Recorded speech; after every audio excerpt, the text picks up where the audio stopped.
ស្រែស្រែដូចពូនធ្វើមិនដេញប្រស្ងួនបងស្រឡាញ់ទៅ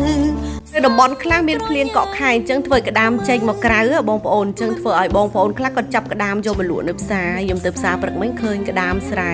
ដែលគាត់លក់គាត់ទិញចំនួនកន្លះគីឡូយកមកស្លខួបក្តាមញ៉ាំហើយខ្ញុំគិតថាខែនេះប្រហែលជាអត់សូវមានខ្លាញ់ទេតែមានណាបងប្អូនគឺសម្បូរខ្លាញ់ដែរតើហើយក្តាមស្រែបើយើងបានស្លជាមួយននោគឺឆ្ងាញ់ហើយបើបានលាយកូនត្រីអញ្ចឹងទៀតហើយសំខាន់គាត់លក់ទាំងក្តាមហើយក៏លក់ទាំងកូនត្រីស្រែទៀតអញ្ចឹងខ្ញុំទិញយកមកទាំងអស់ចូលមកស្លអញ្ចឹងបងប្អូនគឺស្លបញ្ជូរគូក្តាមជាមួយនឹងននោគឺត្រូវគ្នាមែនតែនហើយបើខែ